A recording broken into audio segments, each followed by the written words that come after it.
It is time. Hello and good evening, ladies and gentlemen, and we are welcoming you back to the ITRL Racing Network. And it is time to get the 10th season of the ITRL Racing League Premier Series underway. The first points-paying race of the season is about to kick off here. They got 7 seconds left in practice, and they're about ready to hit the grid. We did all of our preliminary events. We had our All-Star race, our All-Star Open, and our two dual races last week. And we have 33 cars out here tonight. Maybe even 34, 30, 31. The number is conflicting because race control is also in the server as a driver. So, yeah, there is that. And looks like they're about ready to grid here. So we'll go ahead and bring you our starting lineup for tonight. So hopefully Ray can get on the racetrack quick because we get to start with our pollster tonight. The number 87 machine, Ray Rittenauer. He's currently not on the grid. His car will hopefully appear here, but he did earn the provisional pole qualifying the fastest lap 2 weeks ago on All-Star Tuesday night. On his outside, dual winner a week ago, Eric Winkelspeck. He put down the fastest lap and happened to also win his dual race. In third, starting third tonight, we should be able to get to his car because he is on the grid. That happens to be number 31 machine of Zach Millett. To his outside, driving the number 88 machine is Daniel Wiles. In fifth position tonight will be number 35 machine of Sawyer in that DeWalt paint scheme, reminiscent of the 04-05-06 time frame. Caleb Rise, the number 67 Crown Royal Toyota Camry, will be starting to his outside. Our current reigning defending champion of the series, Storm Patterson, will be starting 7th tonight in the number 8 Budweiser machine. I don't know if I'm allowed to show this because I don't want... Yeah, we're going to get him out the screen. I don't want Lamar Jackson coming after me. Starting 8th will be Rance Llewellyn in that Coca-Cola number 54 Chevy Chevrolet. Starting 9th, now on the grid currently, is Luke Carbonell in the number 92 machine. And rounding out your top 10 tonight will be the number 97, the SFTV Chevy Chevrolet of Eric DePoe. In 11th, we'll see the number 45 Toyota Gazoo Racing Toyota Camry of Matt Cherry. Starting 12th, we'll see limited sponsor here in number 19 machine of Matthew Carabina. Now on the grid, will be number 03 machine of Kevin Hash. But starting 13th and 14th will be the 81 machine. That's the target machine of Ryan Munez. 15th, we'll see the Cosmic Motorsports 51 of Sam Green. And in 16th, we'll see the Smitty Supplies Inc. number 15 Toyota Camry of Tristan Ott. 17th tonight will be the Cadillac, one of the few Cadillacs we apparently have on the field, the number 9 machine of Christopher Gale. And 18th will be Bobby Hash in that Sunoco Chevy. 19th, Josh Gully's not on the grid. He's the number 33 machine. But 20th is, and that's the number 12, Menards Burnt Bacon Motorsports Ford Dark Horse Mustang of Zach Kreiser. 21st, in his psychedelic Angry Cat machine, number 89 of Matt Quick. 22nd, we'll see the Iron Thunder Racing Network number 25 machine of Brandon Klusterhuis. And 23rd, we'll see the number 21 machine, Dalton Tucker. And 24th, we'll see the Trailer Park Dude on TikTok, number 01 Chevy Chevrolet of Kevin West. 25th, we'll see the Wounded Warrior Project and Underarm number 23 of Kevin Freeze. 26th, we'll see the Matthew Klusterhuis number 24 machine.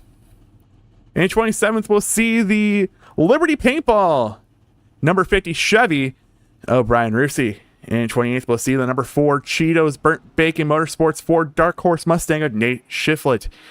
29th, we'll see the one and only, the legend himself, Brian Wortman. And rounding out your top 30 will be the number 11 of Chaz Justice in that South Cove,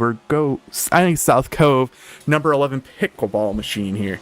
Dylan Hill's technically classified as the 31st starter on the grid, but he is not actually racing. Starting 32nd tonight will be Roy Grande in his number 18 Chevy Chevrolet. That is our starting lineup for tonight. Apparently, oh no, Ray is here. He did show up on the grid. He's right there. P1. We got 31 cars going out here tonight, competing to try to get the win, lock themselves into the playoffs. And there's also $20 and a trophy on the line. They got 100 laps to do it tonight.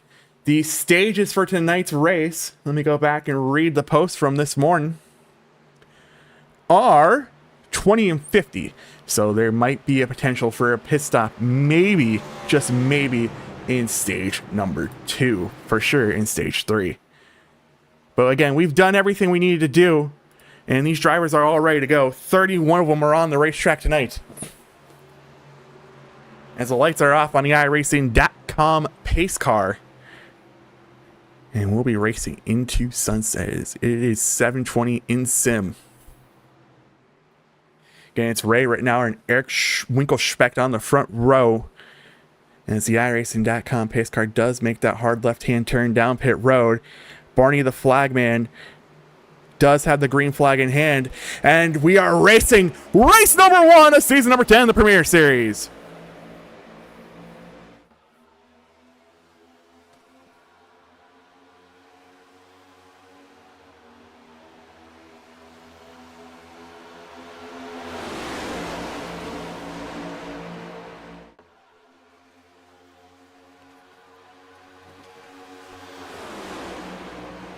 Down the back straightaway for the first time tonight, it's Rittenauer and Millet in the inside lane, getting a slight advantage on the outside lane of Winkelspecht and Wiles. Those two were able to get together a little bit better on the start than the two on the outside lane, but here comes the outside lane with the 05 and the 88 machine.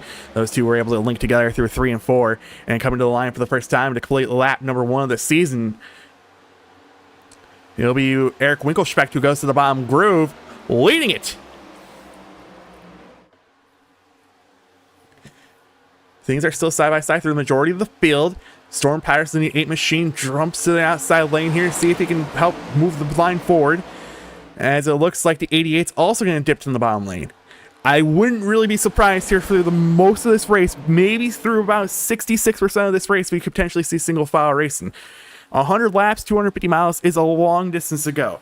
As you can see right now here on your screen, that's actually a good example. Majority of the field is single file. You have maybe 6-7 cars in the outside lane here.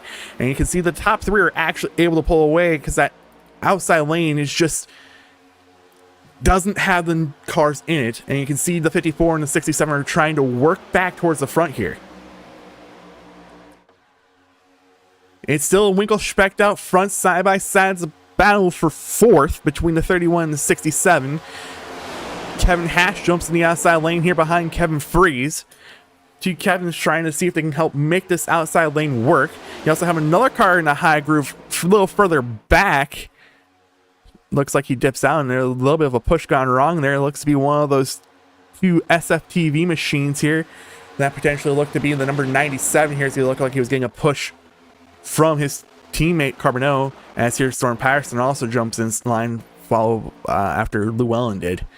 And unfortunately, I think this is just going to be the end of the outside lane here, and might even have potential for a 5-6 car breakaway here as gaps are starting to widen here, especially a little further back here. That looks to be with the 92 machine of Carbonneau. The gap here is just a little bit further than you want to be, but he does have enough cars here behind him to potentially help him maintain with this first great lead pack here. Again, you see about 5 cars in the outside lane. That's led by the number 23 machine of Kevin Freeze. First time we've seen him on track throughout everything we've had so far. Really didn't see him in any of the preliminary events. Didn't see him in the All-Star race qualifying or in either one of the duels. And as you can see here, kind of not what you want to see here. Again, the first 9 cars potentially could break away here, but it might be a little bit better here with Freeze and Hash dropping in the inside line. Outside line's now led by Carabina, the number 19 machine. It's getting pushed from the number 21, Dalton Tucker.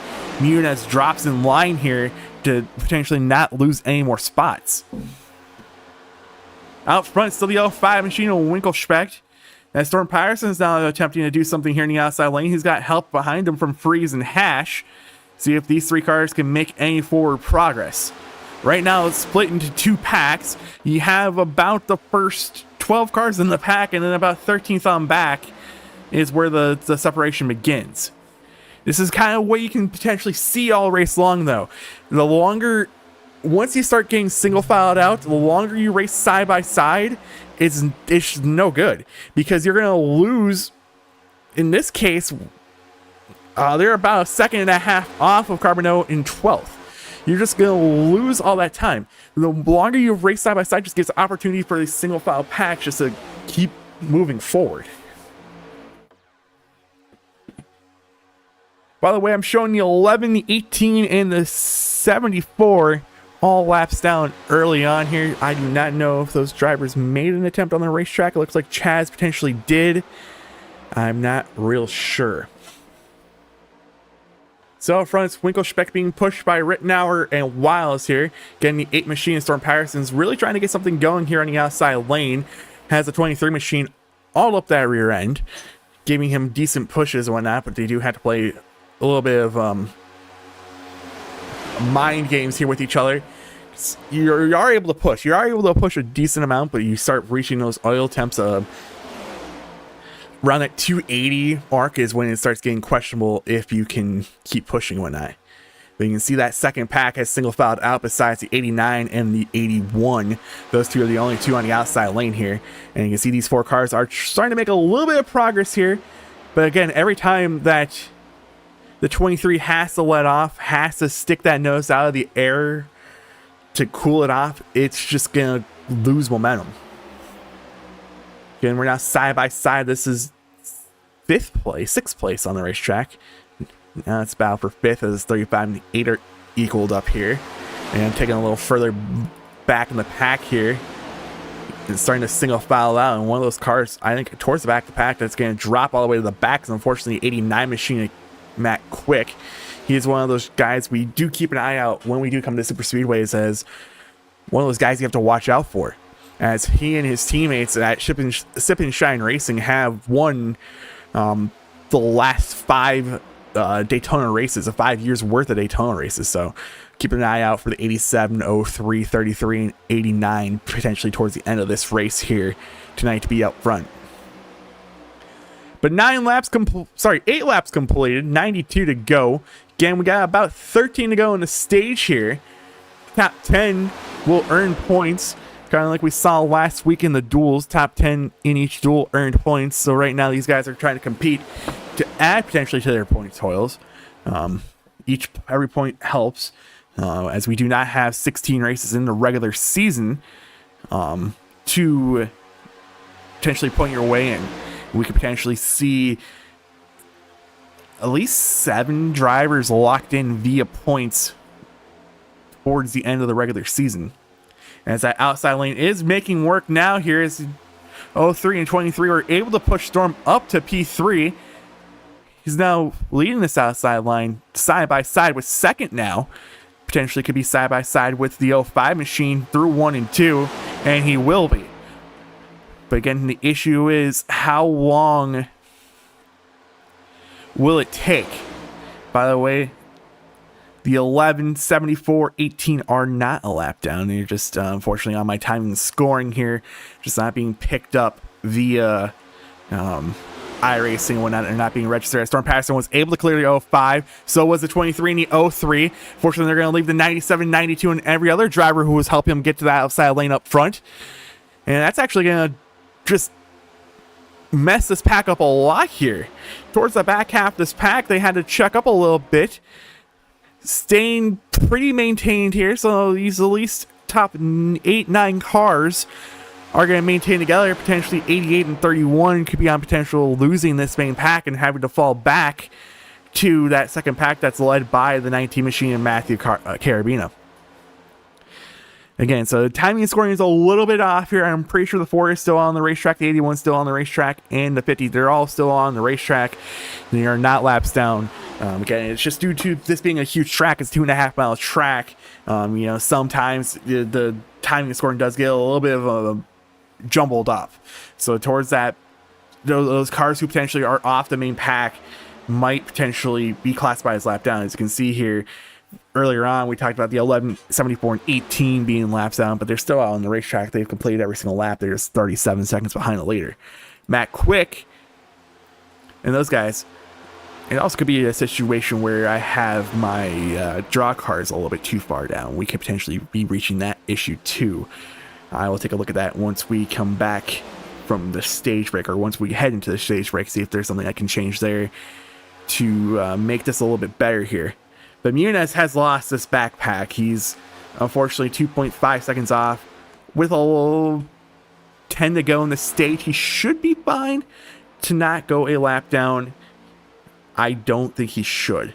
But it's Storm Patterson out front. Again, we're not going to say that car number because in case you missed the news over the past weekend, Lamar Jackson has an issue apparently with the number 8 that was ran by Dale Jr. at Junior Motorsports and whatnot.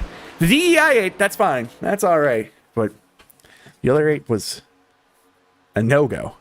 And things are starting to get a little bit interesting a little further back here. This second and third pack here, they're starting to get a little bit racy back here.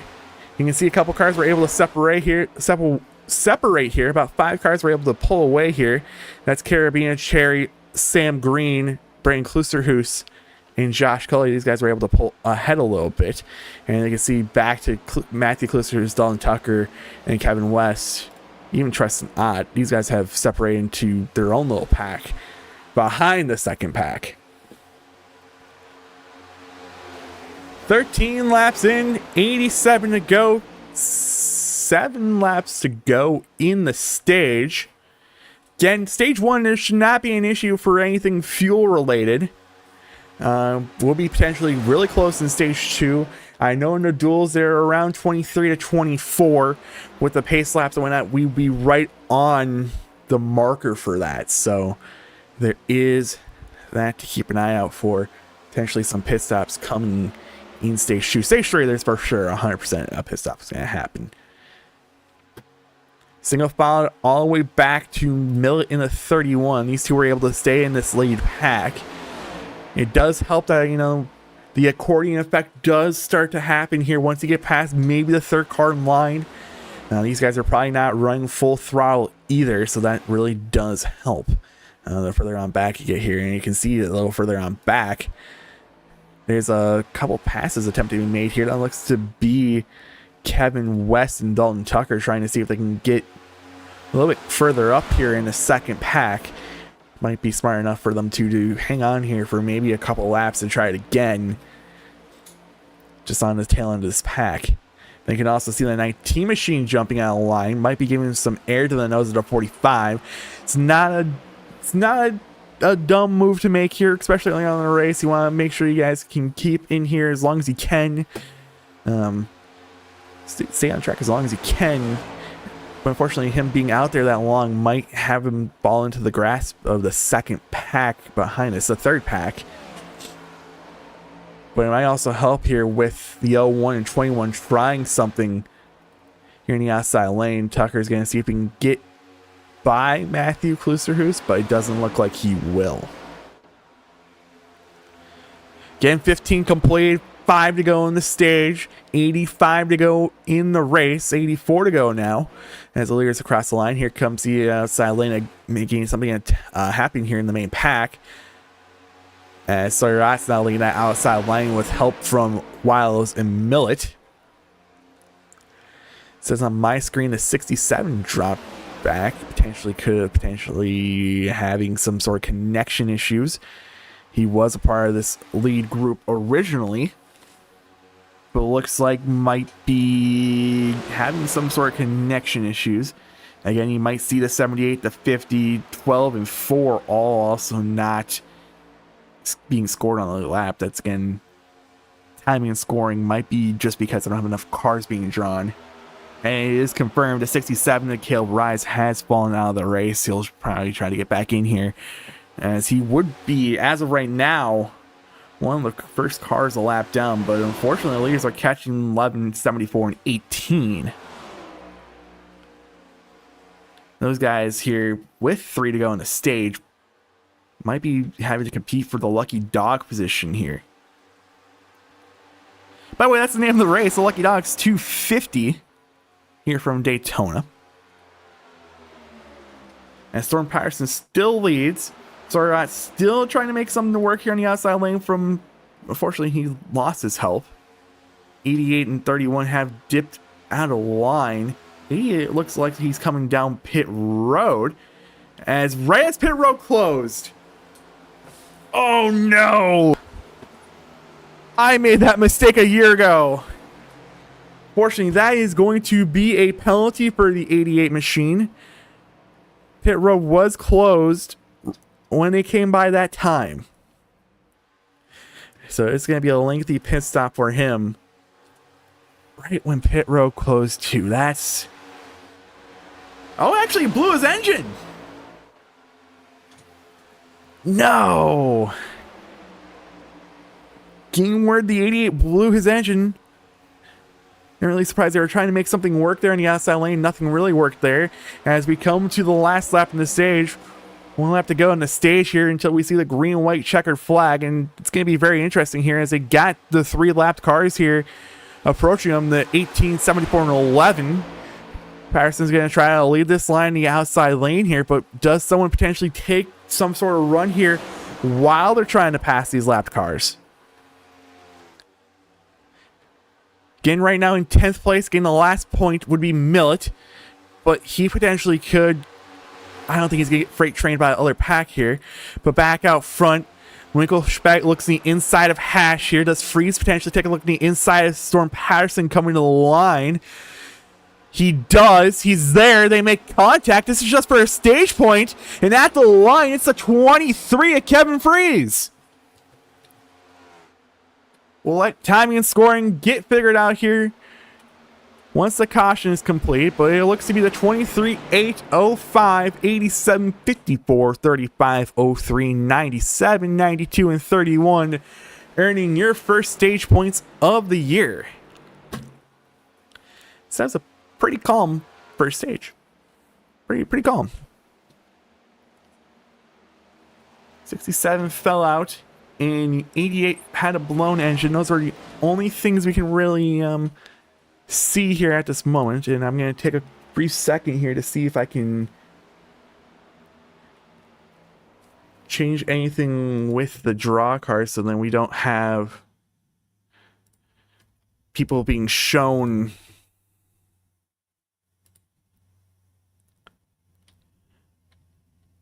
laps down. We'll try that. And then that. We're going to do the same thing here. So hopefully that should help here. It's the cautions out for the first time tonight. Again, stage 1 winner is the 23 machine. Got it right at the line. But it could also be very close here to potentially maneuvering that pass below the yellow line. It would be one of those borderline calls, so. And there is that. As I need to take this off our screen. We can go back to what we see on screen here. So hopefully everything's now being drawn. I hopefully don't need to restart the sim for that. But right now, Kevin Freeze is the winner of stage 1. Storm Patterson getting confirmation here. It's 23, 8, 05, 87, 03, 54, 35, 92, 97, 31 as your stage. No penalty for the 23 as he was forced down from contact on that pit cycle here. And it looks like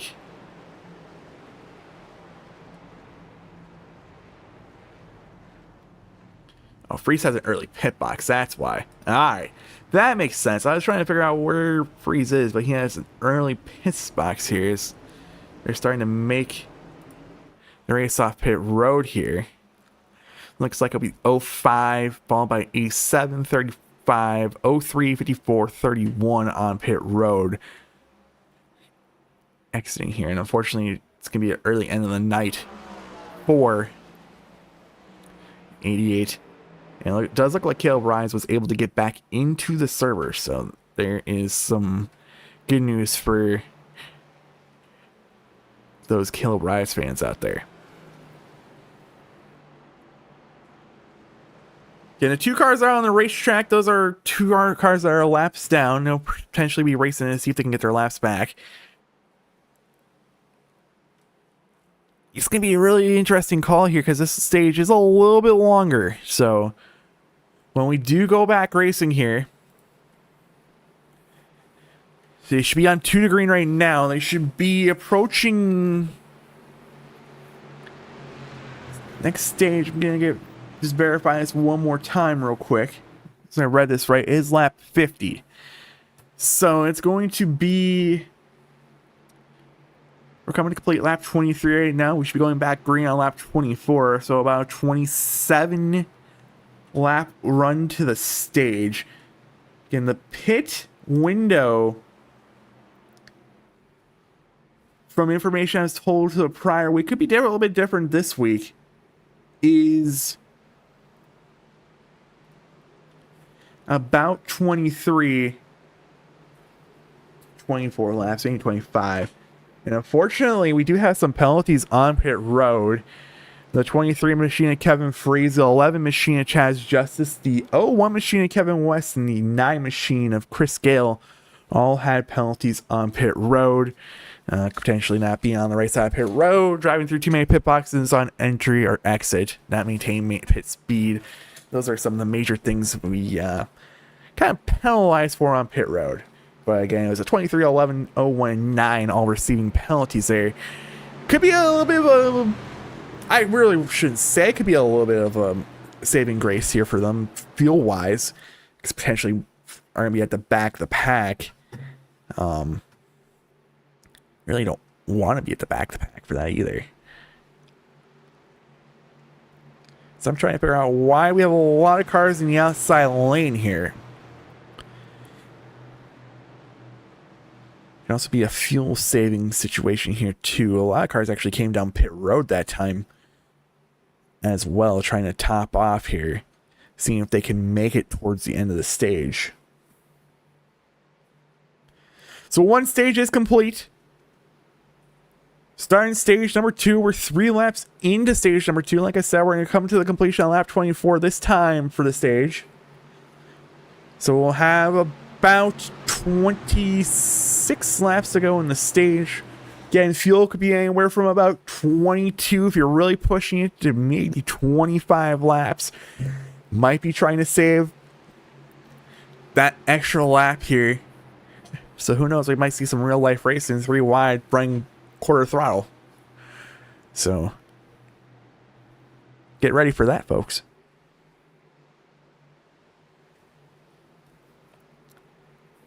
As the iRacing.com pace car comes to pit road this time, it's the 05 of Winkelspecht and the 87 of Rittenauer in the Geico restart zone, getting this race back under green.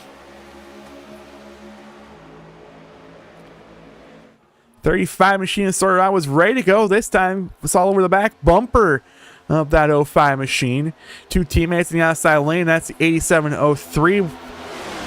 Pushing real well. Wouldn't be surprised if these 2 potentially could make a run towards the lead here. We'll see what they can do here, as things are pretty equal here, both inside and outside lane. Getting a lot of cars in the bottom lane. You have about 6-7 cars here towards the front, the outside lane. Here's the 31 dipping down. And unfortunately, I think that might be the end of the outside lane unless Ray and Kevin get something going here. Push coming from Cherry. That offsets the 03 and the 87. That's really going to ruin momentum now for the outside lane. Potentially could even ruin it for the back half of this pack as well. 4 cars really connected well. They have a gap back to Klusterhus and Muniz in the outside lane. Also taking a look, I think the 23 is also there. So is the 21. Single fouled out to Millet in 6th. And then this is where you see your double foul racing as the 81 dips low. So does the 4 and the 12. Looks to be 74. And the 01 will also get back in line. So you have about 7 or so cars in the outside lane. I really expect that number to keep dwindling down, but here comes a 33 to the outside lane. He's going to try to link up with his teammates in the 87, the 03. This is all out of the Sip and Shine organization, and it's still the 05 and Winkelspect out front. 8, I think, looked maybe for a split second here. He will go back to the outside lane here to see if he can work with those 3 Sip and Shine machines here. So things are starting to get a little bit congested in the inside lane. Things are starting to check up. This is going to check up throughout most of the pack as the 31 and the 15 both had to dip low as pushes were becoming too big there. They're going to get pushed well out front here as the 87 and the 33. This is the 2-car tandem I'm talking about. At some point, they're going to get swallowed up by this pack here. So you can't really push too long before the blown engine. Kind of what I think happened to the 88 machines. He's pushing for a long time and then the engine just goes kaboom. But here comes the pack roaring back to the back bumper, the 87. They're going to be side by side, see what they're going to do with these two. They're going to check up and not really make any sort of moves here, as we're still early on here with 73 laps to go in the race. And about 23 to go in the stage. 03, 8, 24 is the outside lane. You also have the 21 and the 23. Missing in this picture from the Sip and Shine organizations, the 89. He's all the way back in 25th. 24th. As these guys are able to maintain outside a little bit better here. Not much really going on for fuel saving, it looks like. Sip and Shine is going to try to do something here as they're going to catch on to the back bumper of the 18 machine of Roy Grande and put him another lap down. As here goes Storm Patterson, he's saying not so fast. I'm going to let you guys control this race. He's going to go inside the 03 of Kevin Hash. See if he can come to the line and lead a lap. They're going to be 3 wide for the majority of the pack here. Track is wide enough for 3 wide, so it's not really a concern. As here goes the 23 to the outside of the 21 with no help.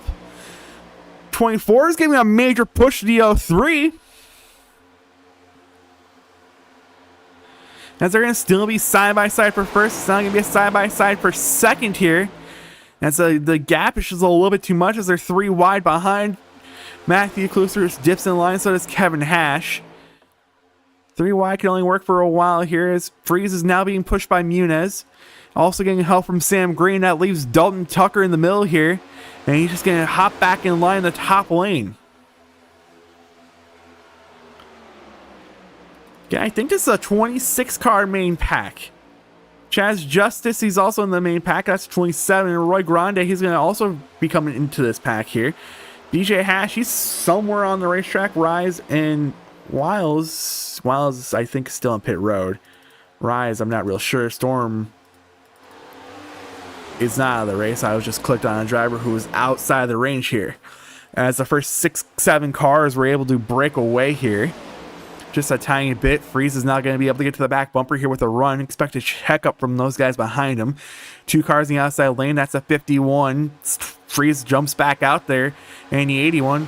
Muniz is going to drop again. This kind of happened to him in stage 1. As 05 is now side drafting with the 23 right now. So Freeze is going to try to take advantage here. When these guys are going to start running a little bit less throttle, trying to see if they can conserve some fuel. To try to potentially make it to the end of the stage here as we're on 69 laps to go. Top 5 are able to break away here. That's Patterson, Coley, Rittenauer, Hash, and Klusterhuis.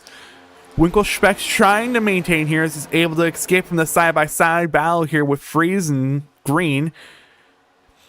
And its push is coming from Lou Ellen to Sawyer. Ought to be a little bit too much there down the back straightaway. Had him dip below the yellow line. No harm, no foul, I don't believe there. Again, looks like the first 6 cars are able to break away again. As we go back to the side-by-side battle here as they make contact at 54 and the 23. Again, the longer these guys here stay side by side, when you have enough cars to break away, it's not good. You're just going to continue to watch them drive away. And the further they can drive away, the more potential these guys can back off a tiny bit and save any amount of fuel they need to save to make it to lap 50. Which we have about 18 to go in the stage. Again, this is about 28 cars here on the main pack. Then it's what we have here. BJ Hash is out there somewhere. Rise is out there somewhere. And the same thing, Wiles is on pit road. As again, they were able to single file out here through the first 4 cars. Now side by side with Green. And it looks to be the 50 machine and Brian Russi. And you can see just the gaps in between them, which is not good. As Kevin Freeze now looks to the outside here of Muniz. Is going to give the opportunity for Schiffley and company to draft back up to this main pack. So everyone, when I think these 6 cars are able to drive away, the rest of the pack's like, hold the damn phone. We're still out here. He's got a majority of the field single file. These 4 cars here, Freeze, Green, Tucker, and Millet, these are the only cars that are in the outside lane right now on this racetrack. And still out front, so 8 Budweiser Machine and Storm Patterson getting pushes from Josh Cully. Patterson in kind of an unfavorable position here, as he does have 3 Sip and Shine drivers behind him. And as Freeze now takes a look back to the outside lane here on the outside of Muniz. Again, this is all going around the last stage, point paying position 9th, 10th, around there. As contact going to be made with the 4 machine, he's going to make a slight overcorrect there, but it's no harm, no foul. Enough downforce in these cars. These cars are also only have about 500 horsepower in them, even though they're doing 190 some miles per hour into the corners. It's a little bit controllable. And again, still 4 cars in the outside lane. Sam Green going to try to get the back bumper of Freeze here through the tri-oval. Is 35 laps complete. 15 to go on the stage. There is some side-by-side action a little bit further back here, as it looks like Matt Quick says he's ready to go. He's going to see if Gale can do something with it, but not enough for a run this time. So him, Wortman, and West are all going to dip back in line, as the 23 is actually making a lot of momentum on the outside lane here from the pushes from the 3 cars behind him. He's able to actually clear the 8 machine. He's going to dip down, and unfortunately that's going to screw over the rest of the outside lane here. These guys are not really well formed in this outside lane, so these guys are going to unfortunately drop like a rock in a 2-foot creek. They're going to maintain for a little bit, but they're just going to go back, as the 2 Burnt Bacon Motorsports machines are also in the outside lane. They're actually lasting a lot longer than I thought.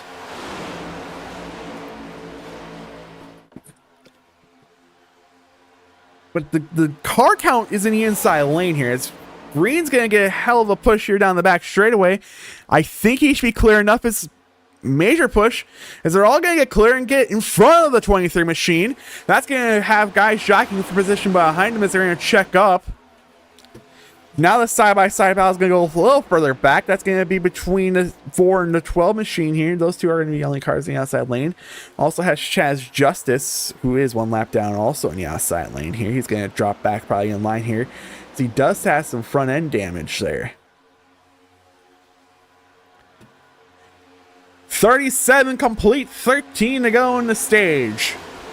This has been never mind. I'm not going to say it. Never mind.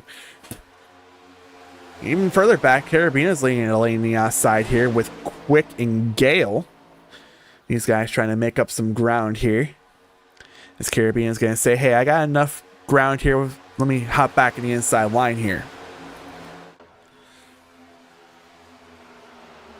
Pit stops are potentially coming soon here. Some of these guys might be getting in line to make a green flag pit stop, like I said. It was going to be very questionable if they can make it from when we went back green. So these guys are not really look like they're saving much of anything. I mean, the guys who normally truly save, I know will make an attempt to save, are ace. Again, this reason why they're some of the best guys in the league when it comes to super speedway racing is that 87, 03, 33, 89. Those guys, they put a lot of time and effort into, finding the right fuel strategy and whatnot, trying to save enough fuel to make it. And unfortunately, I don't think there is enough here. As here comes some guys down pit road. It's going to be led by the 8 machine and Storm Patterson. These guys are really just dropping down my order here. I'm trying to see here. Seeing about 7 or so cars, maybe a few more dipping down pit road. I'm going to expect a lot of gas-only pit stops here. So you truly don't need a lot of fuel to make it to the end of the stage. And it's here they coming out of pit road right about now. Taking a look at the pit stop times, I think the longest pit stop in this group might have been 7-1 from Storm Patterson, 7-8 from Eric Drapeau. We're going to see more pit stops this time. It's going to be a majority of the field here. Brandon Kluser, who thought about it, but he wasn't going to make it, and that's going to really screw him over here. As the majority of the rest of the field is able to get down pit road this time. It's going to leave Shiflett, Kreiser, Carabina, Trustinot, Christopher Gale, Luke Carbonell, Brian Wortman, Brandon Klusterhoos. And unfortunately, Brandon's going to lose this draft here. As the only cars who have not pit, Millet is part of those guys who are coming out of pit road. So taking a look here, Sam Green was a part of the first group part of this group who pitted. The other group that pitted was led by Kevin Freeze. Those guys are exiting turn 1 right about now, entering turn 2. So they're going to beat this other pack by a lot. These 6 cars were able to get away and just beat majority of them. They're going to be able to get up to full sung here and should be able to drive right by Green, Tucker, and Millet with no problem. Now we'll see them in correlation to the other pack that had Matthew Klusterhoos pitting this time. Brandon Klusterhoos is coming out of pit road, trying to see if he can make up some time here, but we'll see when this lead pack comes to driving by. Yeah, that extra couple of laps is just a little bit too much here, and they're really not well put together here, as Kevin Freeze and company are just going to drive right by. That leaves 9 laps to go in the stage. Again, top 10 earned stage points, just like they did in stage 1. Kevin Freeze trying to earn himself some maximum points here. As here comes Coley to the inside of Freeze. As we do have the 4 Sip and Shine machines all lined up. Freeze doesn't get help from Quick in the outside lane. So it's not really going to drop too far back, as Millet was able to hang on to this pack. So it's an 8-car pack here. Then it's 2 seconds back to Muniz, Winkelspeck, Tucker, and West. And then it's another 4 seconds back to Gale, Ott, Shiflett, Kreiser. Cherry's also on this. Carabina and Brandon Klusterhoos is another second behind them. And I really find it hard to believe that Carbonneau, well, it's actually true. Carbonneau and Brian Wortman are still haven't pitted.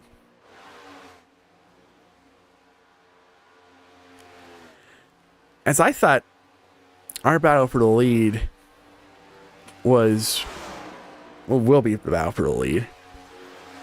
This 8-car pack here, I did not realize that 2 cars still stayed out on the racetrack here.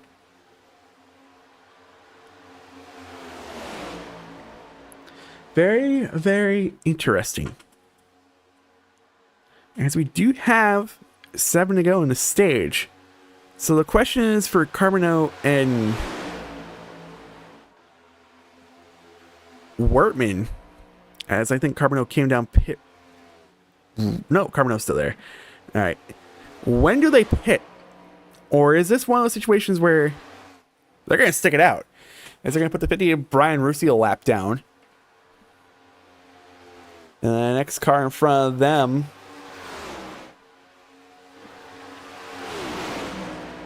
will be trying just to get everything figured out.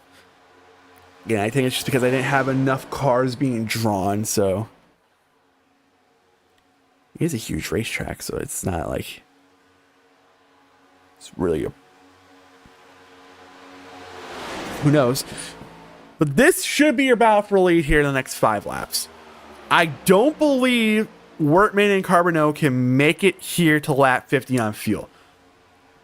I'd just be straight up shocked if they did. They do have a half a lap advantage right now. And the thing is, they have to pit within the next 2 laps to get on pit road before pit road is closed. So those guys are in 3 right now. And it doesn't look... Brian's pitting this time, so Brian's coming down pit road. So second's going to go to the battle between Freeze and Cully. So again, these 2 lines will be controlled by Sip and Shine and... You know, I know their team name. They have a team name, right?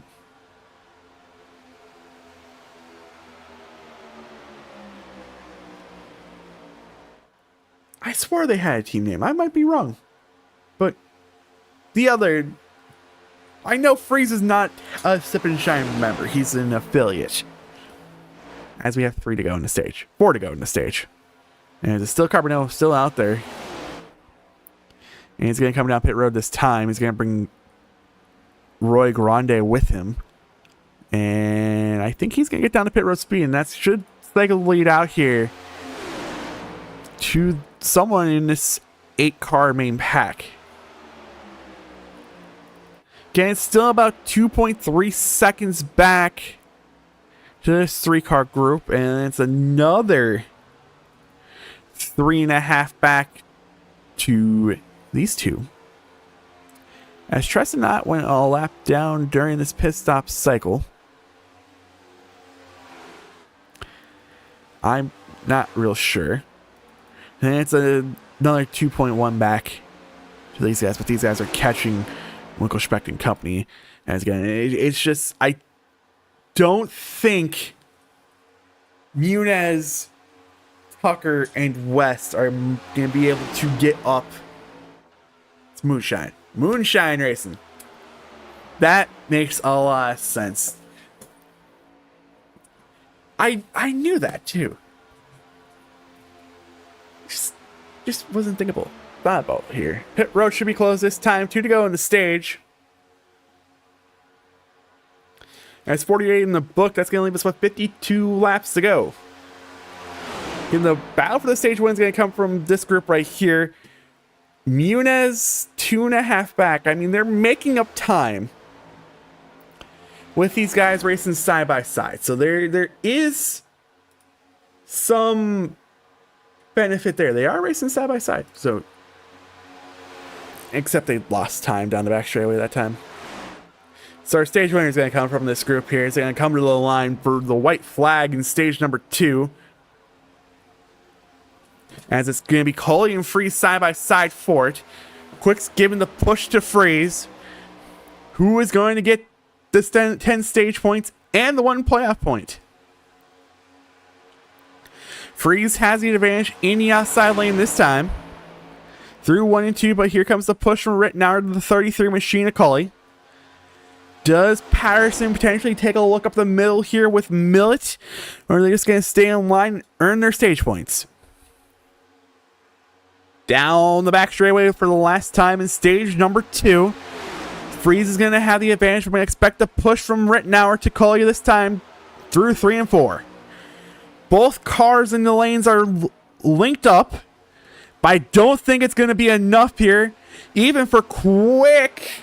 I was wrong. Matt Quick's going to win stage number 2. I didn't think he had enough time. That's something we're going to have to pay attention to at the end of the race here. These guys being able to make as late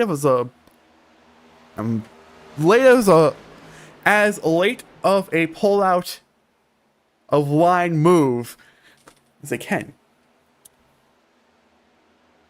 Real quick, our stage rundown here.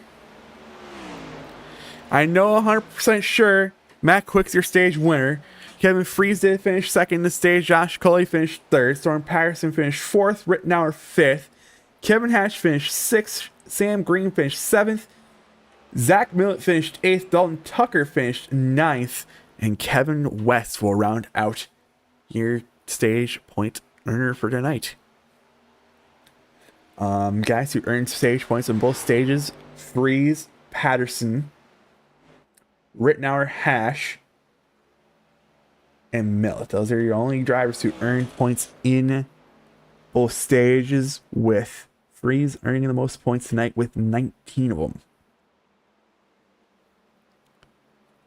Now it's just a race to the end. I think things are going to start to potentially pick up here. That's just me. I think some things are going to start to pick up here. Especially towards maybe the second half of this run. The real question is, when do we see them pit here? Are they just going to split it right down the middle, right in half, make it about 24 laps both runs? Is someone going to try to pit the very beginning of the fuel window? Someone going to pit the very end? It's a very, very interesting conversation to have here. And this car's going to be coming down pit road. This time by, it's going to watch them all come down pit road right about now. That's actually pretty cool. I'm so glad I found that camera. But here comes your cars down pit road. Seeing some tires go on here. Expect some guys to take 2 for sure. Wouldn't be surprised if some guys take 4 here, because I'm willing to bet no one's going to take tires at the end of the stage here. Sorry, at the end in this last stage on their final pit stop. But watching the race off pit road, that's the wrong button. It looks like potentially the 33 machine and Josh Cully will get off pit road first. Kevin Hash will get second. Sam Green will come off in third. So this is going to separate those sip and shine guys for a little bit here. Millett comes off fourth. These guys for sure maybe taking only 2 tires. Looks like Kreiser only potentially took fuel only. Gale took 2 tires. Rittenauer took 2 tires. And then this is where you're going to start seeing some guys take 4. Quick took 4. Maybe only 2 for West. 4 for Freeze. 4 for Patterson. 2 for Shiflett, Carabina, Drapeau. 4 for Tucker. 4 for Winkelspecht. 4 for Sawyer Ott. 4 for Matt Cherry. 4 for Brandon Klusterus. Rance Llewellyn. Brian Russi might have only took 2 there. Carbonneau took 4. Matthew Kluster, who spent a lot of time in his pit box, 26.2 seconds. Looks like he took 4 tires and then some. Tress Knotts on pit road. He was your wave around car that time. Brian Wortman spent a decent amount of time in his pit box. Munez apparently is 2 laps down. I'm going to guess something went amiss there when they were trying to catch back up. Rise was able to join back into the lobby here, so he's still on the racetrack. Fortunately, he does have a couple cars in front of him who are laps down, so I'll give it to him. He's sticking this out. I make a lot of effort to him. I give him a round of applause for that. A lot of guys, when they have connection issue, might just say screw it and just spend the rest of their night with their loved ones or going and joining another race or something. But he decided to come back in here tonight, and I'll give him a round of applause. That's dedication right there. But the lights are off on the iRacing.com pace car. No guaranteed cautions from here on out. Only for on-track accidents, and I'm not going to say it. I'm going to restrain myself from saying it. As on your front row, it's the 2 teammates, and Josh Cully and Kevin Hash. Row 2 will see Sam Green, Zach Millett. Another Zach and Zach Kreiser will be in 5th with Christopher Gale. As I've seen Gale so far tonight, with his strategy call on pit road. He's in 6th. Rittenauer, Matt Quick, 7th, 8th. Kevin West and Kevin Freeze, the row of Kevins in row 5.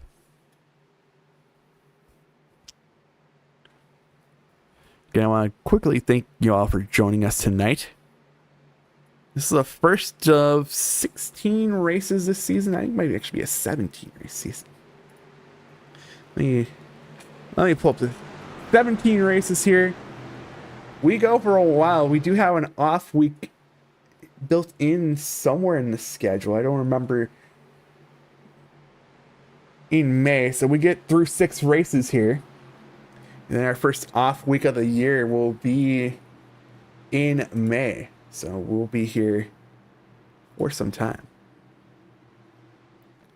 But the iRacing.com pace car should be making a hard left-hand turn down pit road this time by. We'll go ahead and watch Barney the Flagman this time wave the green flag and get these drivers going for the final 46 laps in tonight's event.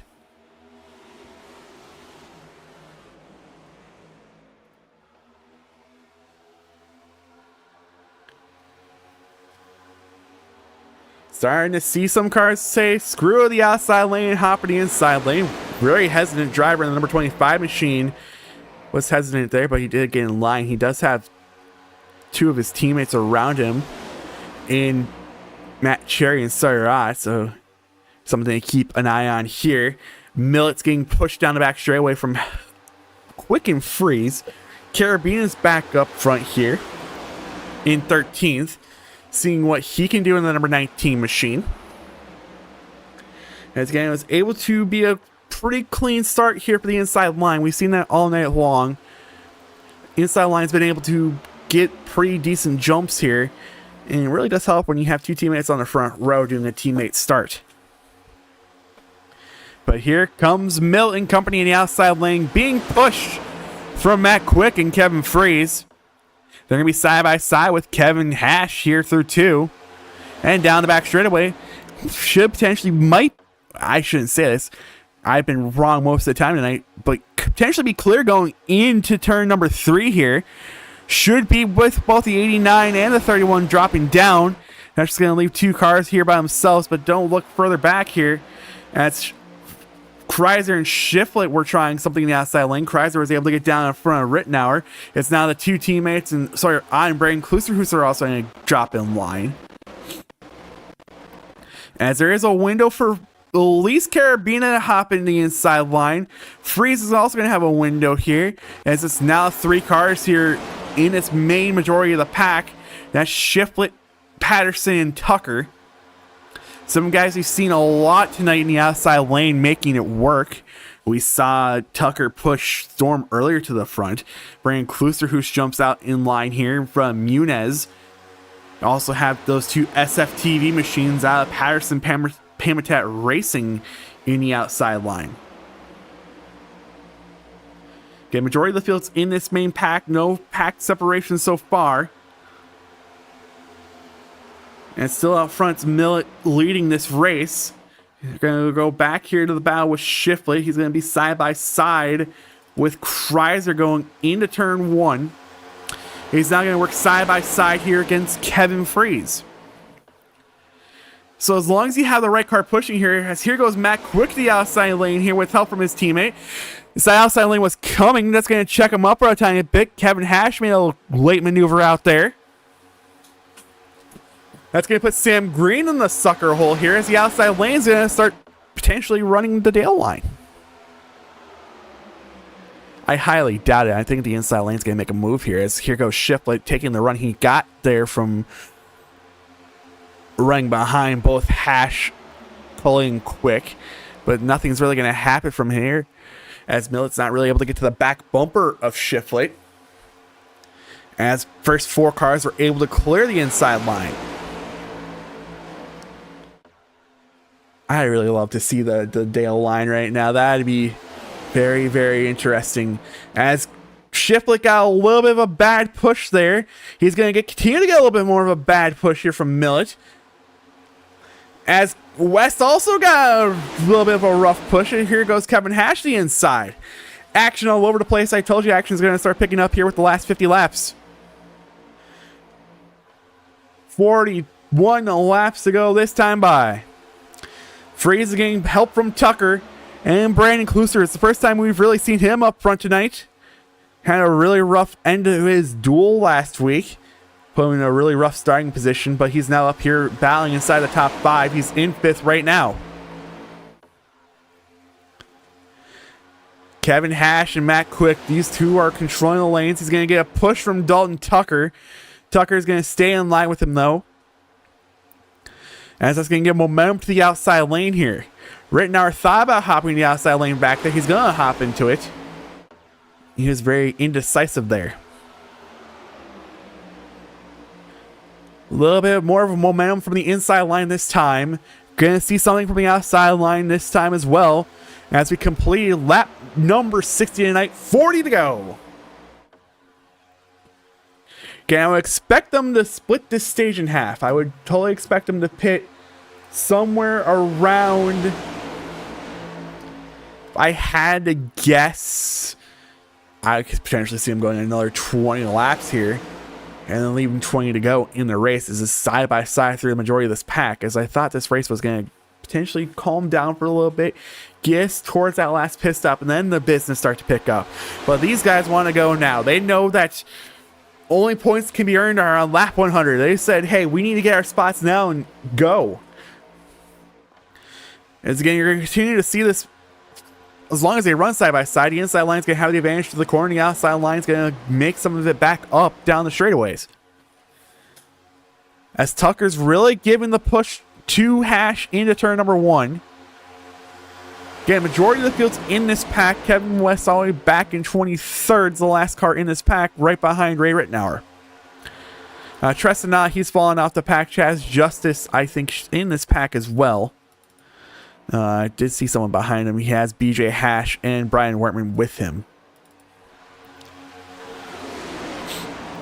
We're gonna get all this replay stuff figured out next week, so we're not having cars jumping in and out. We'll make sure that, again, I think it's just this huge track. It's 2.5 miles, so it's not really surprising as 62 laps are completed. And it looks like things are starting to get a little bit discombobulated up in the outside lane here, giving the inside a little bit more of an advantage here. As Brandon Kluster, who was almost clear there, to the outside lane. Kevin Freeze hops up. And again, it looks like maybe more cars in the outside lane this time. It looks maybe a few more cars here, as it looks like Quick's going to get even this time into the corner with a great push from Josh Coley. But they did push a little bit too far out ahead here. I think they're going to fall back to Patterson. The question, what does Patterson do? Does he potentially take them 3 wide? I highly, he will. He will hop the outside lane as we have a 3 wide battle now. This is coming to the front of the pack. Quick and Coley are going to be put in the middle, but these two are great at super speedway racing. What happens here? Gil thought about continuing the middle lane, but Muniz and Patterson were able to clear. Does Freeze get cleared quick? I think he should.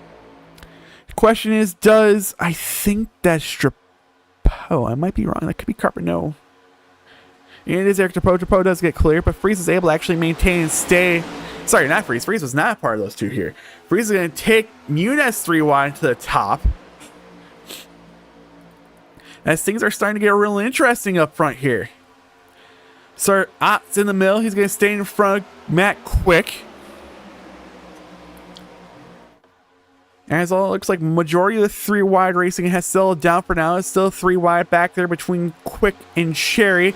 Coley's in the middle, bouncing off a couple cars, but they're able to keep them straight and keep the green flag out. 64 complete, 36 to go. And again, I'm expecting pit stops potentially anywhere in the next 13-ish laps.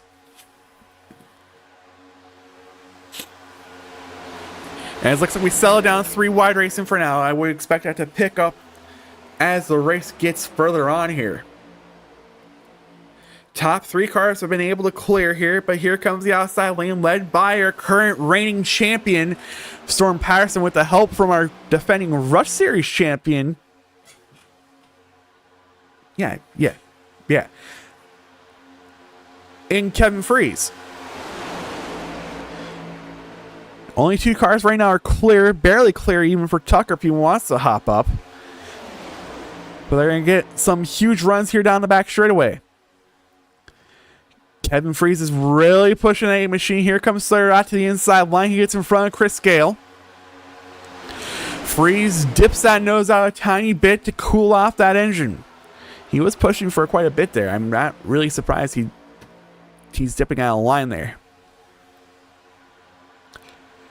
66 laps complete, 34 to go. Again, majority of our lead lap cars are in this pack, all the way back to Matt Klusser, who's in 22nd. Rusey has fallen off this pack. Justice is a lap down. He's fallen off the pack as well. Or he actually might still be in this pack, but Tresnot is actually Tresnot, BJ Hash, Brian Worman, those guys. Our guys have fallen off. As here comes Ryan Muniz to the front as Freeze and Patterson were able to clear. Got a decent run, I guess, down the back straightaway to get in front of the other 3 machines. So now the race is being controlled by the Budweiser 8 machine here at Daytona.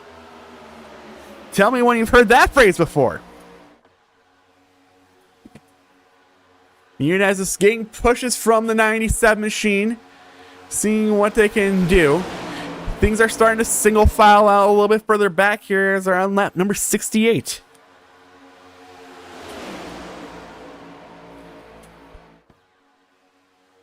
Drapeau on the back bumper of Muniz, trying to get him to that, at least potentially some way, shape, or form to have a chance of being clear Patterson into 1 and 2 potentially. Those pushes are really upsetting that Target 81 machine. But unfortunately, I think this could potentially be the end of the 8 machine leading here, as the 81 should be credited with leading the lap this time by. Actually, no. Muniz is a lap down. So hold the damn phone. Muniz is currently racing to try to get a lap back. So the race leader still Storm Patterson. He's racing with his teammate Eric Drapeau. Here goes Matt Quick taking a look to the outside here. Seeing if anything can happen there. Doesn't. Gale's going to take a look at the outside as things were starting to check up a tiny bit in the outside lane there. He's going to be side by side with Sam Green, but I don't think that's going to really work out for him. He's going to have to dip back in line, I think, eventually here. Storm Patterson still up front, and with this side-by-side racing, this is going to give the opportunity for these first 4 or 5 cars to break away. Again, this is what I thought we were going to see here. We're going to see some decent cars here break away. It is not as big as a gap as you think here. It's only about a half a second right now, but that number is continuing to climb. But it's not within that range you don't want to be. It's about 1 second where you're truly not getting the suck from the car in front of you. But they're starting to actually close back in here, as they're now going to get single filed here with 69 laps in, 31 laps to go. Nice. Muniz is leading this line. He is still 1 lap down. Storm Patterson's your race leader as things look to reach that calming point, as pit stops should be coming up here in the next 6-7 laps if I had to guess.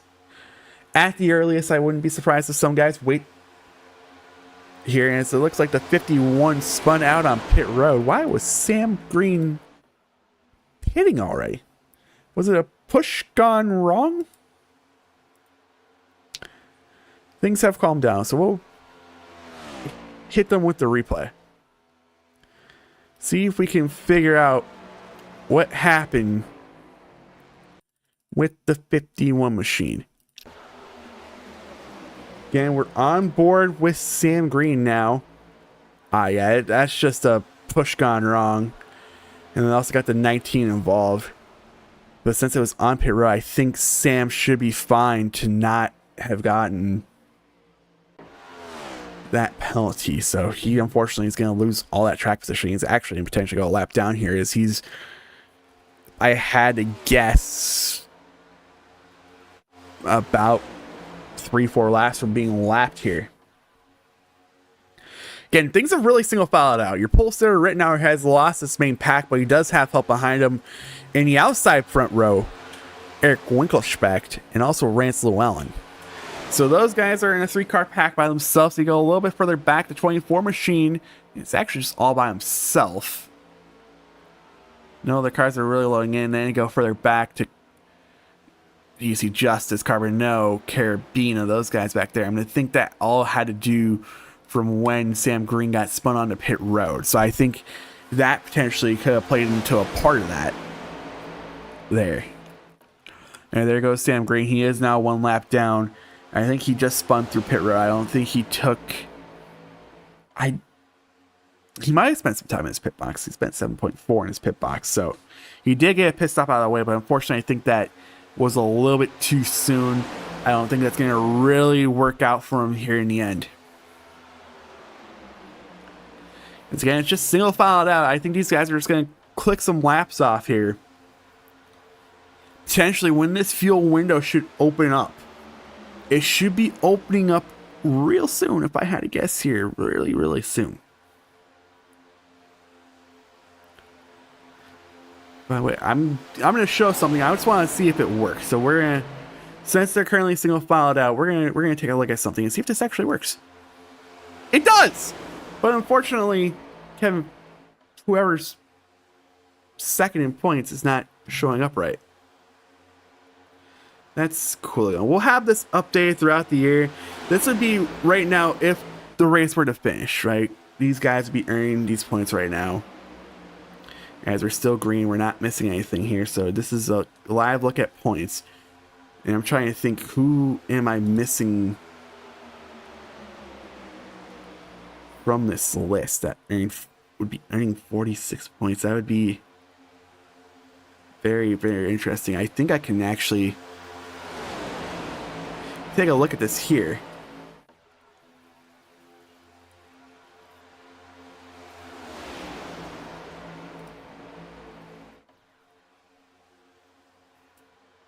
Interesting. That's not right at all. All right. Well, we still have to work on that. As we haven't really missed anything there, so taking a look at the live look at your points, we're going to, at tracks where we can update that, we're going to update stage points and whatnot, giving you guys the most accurate points we can here throughout the season. We're especially really work on that towards our playoff cut time. So around race number 7, we're going to really start showing that off to you guys. Because again, a lot of these guys, it's only a 10 race regular season.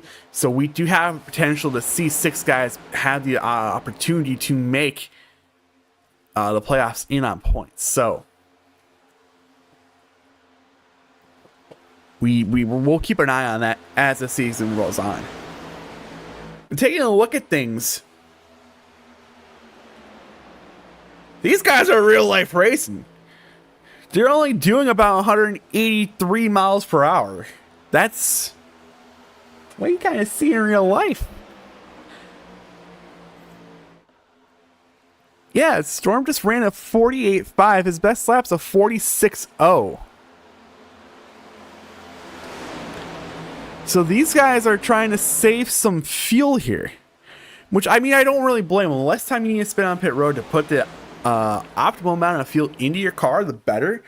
Because, I mean, we saw it earlier on. We saw those 8 cars who were able to get on the pit road flawlessly. As you see, we see the 50, 78, 15, 18, 67 all come down pit road this time. As this is that early end of that pit window. We do have that early end of that pit window here. As you can actually see some cars coming down pit road now. We see 81, 8, 97, 25, 35, 45, 33, 54. All come down pit road this time. So this is, like I said, this is right at that early end of the window.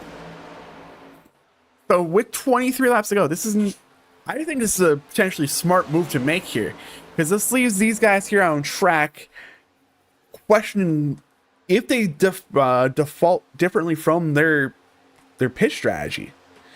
Because these guys could have had something in mind already here do we wait to pit? Do we pit early? What do we do here? So do we see these guys come down pit road, or they're coming down pit road? They're not waiting. Here they come all down pit road, and this time by. Ooh, quick really sent it in there. So we now go look at the 8 machine and Storm Patterson. He's gotten a little bit further ahead here. It looks like some of these guys in this group took some tires. So Storm's in a very terrible spot right now, because he's got a second gap back to Drapeau here. So he's going to have to potentially fall in line here as we watch the 23, 03, 4, 31, 9, 01, 87, 89, 21 come off pit road here. We should see Patterson drive by here. So these guys are actually get a decent advantage here, but they shouldn't be racing side by side. Honestly, this 7-car group should just race single file. I understand, like, the race is coming on the line, but you guys have the advantage. As they were, I think, 4 wide for a brief second there. This is going to give the opportunity for these guys to maintain with this pack. Oof. I really think if they were able to single file it out, I think that would have been a smart move for them. Trying to keep a single file, work with each other, and see if they could pull a little bit of a gap to this next pack. But now this next pack here with 21 laps to go is going to be right with them. As Freeze is going to look on the outside of Cherry. That's going to drop Cherry, I think, back to the hands of Winkelspecht. Again, 21 laps to go. It's out front, the 8 machine of Storm Patterson. I bet you these crowd was actually live and rambunctious and just not essentially cardboard cutouts. They would be cheering right now because the Bud 8's out front. The Bud 8's back. I think it's actually the first time in a while an 8-car has ran in the Iron Thunder Racing League Premier Series. It might have been maybe even since season 1. That number used to be essentially reserved for was reserved by our race control Dylan Hale, so he would claim that number. It's like I still have claim to my number 69 for when I do go back into the car. I truly don't want anyone to race that, and I told him that today, so please don't. It was season 2. All right, for the first time since season 2, I was putting my notes together. And it's still Storm Patterson with 20 laps to go. That is a good piece of information there, Dylan. Thank you. And it's Storm Patterson still up front in the 8 machine here, leading laps here. As Freeze and Hash are really trying to make that outside work there. They do have the 4 machine and Shiflet with them. As we are under 20 laps to go, 81 in the books. You can really see things have really single filed out here. Rittenauer is kind of in a predicament back here, but he has 2 cars who have been able to push well tonight.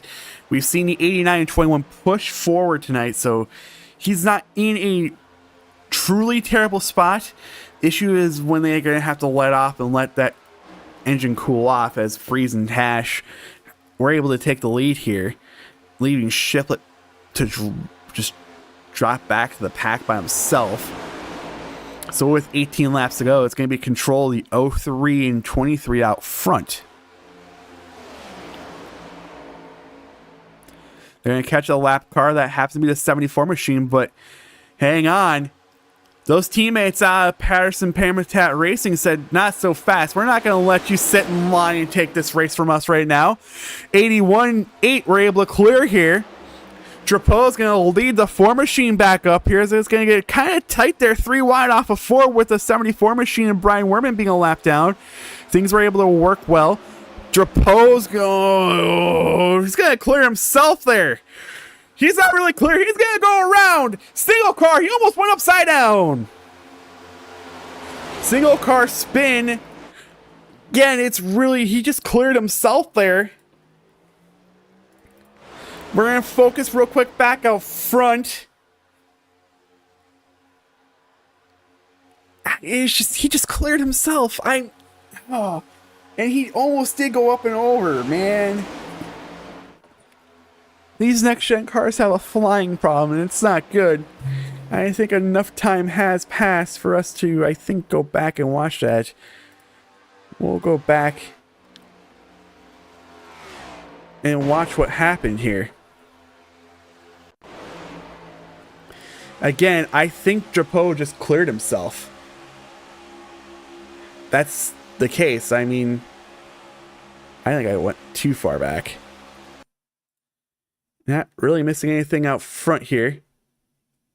These guys are going to get enough of a run to clear.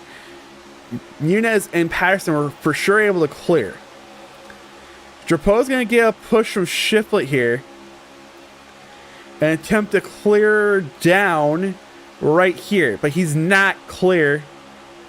And I mean, Freeze is just getting a push, and I just pushed him not square. And I mean, the safety features did what they were supposed to do, so there is that. The roof flaps were able to do what they needed to do. As we do have a change for the lead out front here, as Kevin Hash and Kevin Freeze were able to get it back around those two teammates in the 81.8. Christopher Gale was also up there. We don't need to show that anymore. We need to show the rest of the field. See if Gale can do that again. He's going to get help from, I believe that's a 31 machine, a Millet. He also has the 01 of Kevin West there. 15 laps to go. Things are going to keep coming and going here. These guys are not going to just settle for where they're at in line. They're going to keep trying to make these moves, take every single run they can.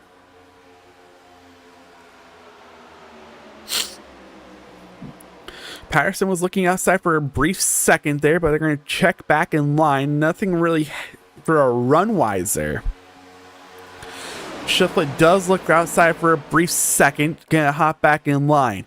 I would expect our next run to come from maybe, yeah, that's where I'm expecting it here. Gale's also going to hop in line there, so does Shiflett. See if they can work something here to get side by side with Hash and Freeze. Doesn't really look like they're going to be able to this time. And unfortunately, those two are not going to be able to get cleared down in front of Winkelspecht and Gale. So Gale went out there for a brief second, realized nothing's going to really come from it, and just said, hey, let's just hop back in line. I don't blame him. That's a smart move to do here.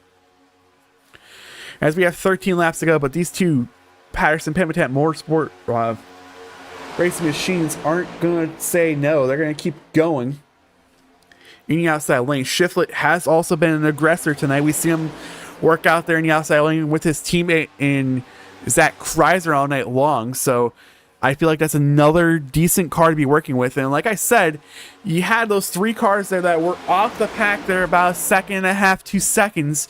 They're back in this pack. Rittenauer, Quick, and Tucker were able to get back in this pack here. So that's something to keep your eye on. We've seen Tucker push well tonight. We've seen Quick push well. We've actually seen Ray push well. So at some point, those guys are going to potentially take it down the outside lane here and see if they can work their way up front. 12 laps to go. It's still Kevin Hash out front here as the outside lane has died off for now.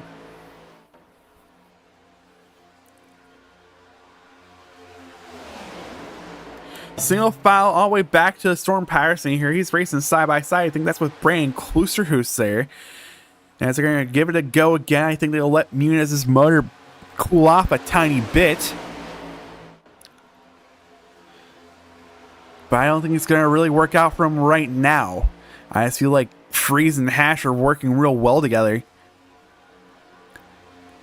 But I wouldn't be surprised when we start getting down to it here within the next 11 laps if we see that 9 machine dip out of line. We see the 35, the 25. One of those guys dip out of line before the 8 machine does and make an attempt at this.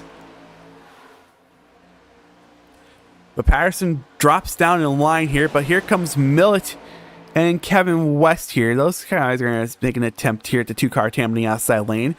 As here comes Dalton Tucker into the back bumper of Muniz, also in the outside lane. Again, like I said, we've seen the 21 push well tonight, so I wouldn't be surprised at some point here in the next 11 laps if he's able to get connected well and push someone to the front of this pack. But it's really not working well, as I mean, earlier on, they were doing 183. They're now doing 194. These guys are full throttle. They're sending it out there.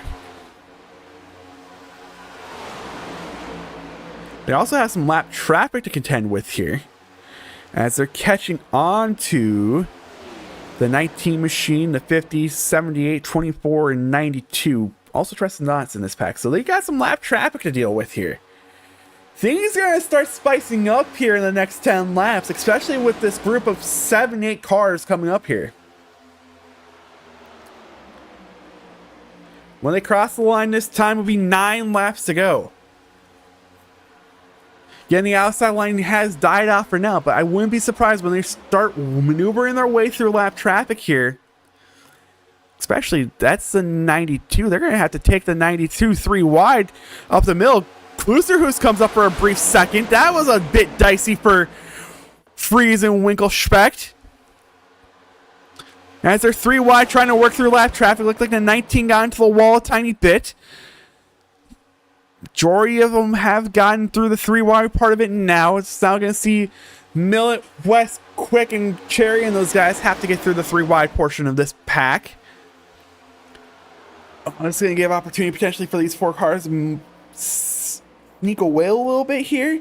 The longer they have to race side by side with this lap traffic, it's not good. 8 to go. 4 cars have pulled away by about a half second over Sawyer out in 5th. Again, the longer they race side by side, it's just going to allow these 4 to pull away. Pulling away they are. They're now 0.8 of a second away from these lead 4 cars. But that has closed a tiny bit, as a lot of them have been able to clear the lap traffic. Quick was able to clear down. I think Cherry was able to clear down. Rittenauer are still having to deal with the side-by-side here, but it's Sawyer now in the inside line there. He's currently side-by-side with. He is on the lead lap. He's sitting back in 12th. 7 to go. Those 4 cars that were by themselves are no longer by themselves. As here comes the aggressors, and Brandon. Storm's going to go with him. I thought Brandon was going to be left out to dry, but Storm said, screw it, let's go. Storm is all over the back bumper here, as Chris Gill, I think, might be trying to set up a run of something here. Sawyer was jumping out in front of Rittenauer. I believe that's Rittenauer. Might have been Dalton Tucker too. See if they can do something. Nothing really came from Patterson Klusterhuis' attempt here at the race lead. They're coming to 6 laps to go. If I was Brandon, I think that's a smart move. Quick's another one of those guys who can push real well. Again, Chris Gill has been leaving a little bit of gap in between him and the 05 machine. Could he potentially be thinking about trying to formulate that run? We also have 2 teammates behind him here. So if he does, do they also just say screw it and go whoop all the way up to the top of the track? Who knows? We'll find out. As Sawyer and Dalton Tucker were able to maintain here on this pack, we did, I think, weeded out a tiny bit. I think Shiplet fell off of this pack. I don't think Llewellyn or Coley were in this pack to begin with. I could be wrong. Drapeau. My timing and scoring is all really 6s and 7s over here, so I can't really tell you where is in the right position beside your top 13, 14 for sure. 5 to go. They've single filed out, but at some point, someone's going to get antsy and start pushing it here. You even see the racing a little bit further off in the distance there with the lapped cars. Lap traffic, I mean, has came into play, but can come in a little bit further play here with 4 laps to go. Yeah, I really think Gil is trying to do something here. I think he's trying to set up a run here. And here he goes. He just doesn't have the help. Millet West, actually, here they go. They're going to take the run here and push him this time. Millet and West are going to be trying to help Chris Gale here in the outside lane with 4 laps to go. They're able to get by Winkelspect for sure. It's going to give an opportunity for Freeze and Hash to link up in the inside line here with their 2-car tandem. Cherry and Rittenauer are going to try something here a little bit further on in this pack. They're going to be side by side with second place for sure going into 3. West takes a step outside for a brief second there. Might be trying to cool off the engine. Coming up turn 4, coming to 3 laps to go this time. They're side by side. Gale gets put into the wall, and this is the big one. I mean, it's a wreck. But there's a caution. I mean, technically is our big one. It is. We don't need to go back 60 seconds for this. We just need to go back about 30. So let's go and watch the replay on this one. To the blimp cam we go.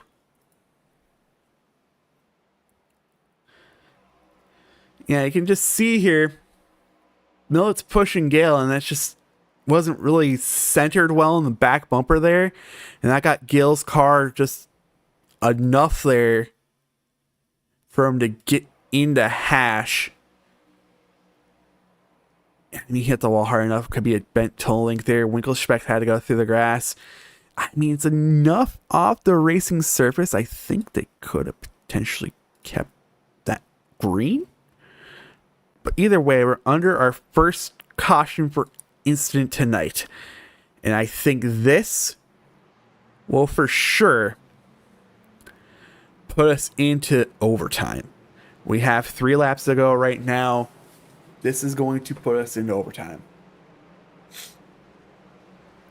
Kevin West is your leader out front in the 01 machine. We have 3 attempts at a green white checkered all season long. So the question is, will we use all 3 attempts? And if we do, could some of these guys who've been out there for 21 laps be a little bit worried on that fuel tank situation? I mean, we might already be a little bit worried on this fuel tank situation because there's a good chance you might only took, I don't know, maybe 10 gallons of fuel. There's a chance. Trust it or not, is your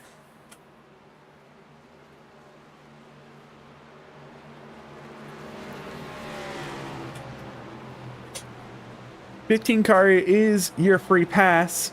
We're going to take an opportunity here and pull up into the booth. Driver involved in our last caution.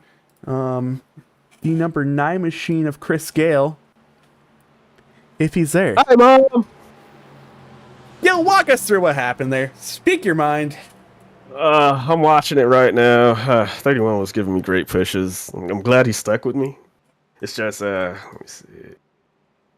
It just hooked me up. Like, he got too far to the right, and it just hooked me up to the wall, and then hit him back, and then we turned down the track and hit Hash, and, well, I guess it just took out us too, really.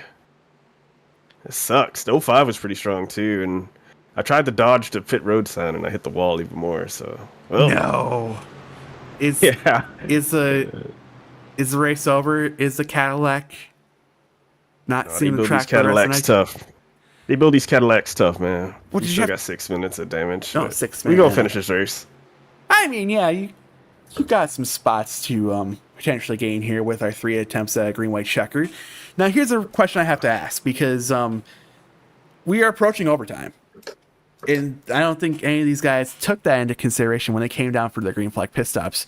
Can we see some of these guys be worried about fuel here if we get numerous attempts at a green white checkered? Yeah.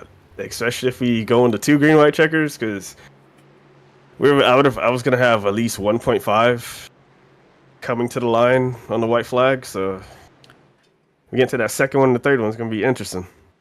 I am ready for it. Well, sorry. Me too. I'm hoping. Well, I mean, yeah, you have 6 minutes of damage, so you're just gonna be riding around hoping these guys continue to wreck and take out more cars. That is the plan. Well, I'm going to go ahead and get you back in there talking with your teammate there. Just hate to see this number 9 Cadillac machine getting wrecked here with less than 5 to go in Daytona. Well, let's just say this. I wanted to at least be up front when I got wrecked and I was going for the lead. So, mission accomplished. Mission is accomplished. We'll get you back down there talking with your teammate. Good luck over these green-white checker attempts. Oh, yeah. Luck will be needed. Thank you. Yeah. As that was Chris Gale, who was involved in our most recent caution. Didn't really seem too upset about it. I mean, they were making an attempt to go for it here.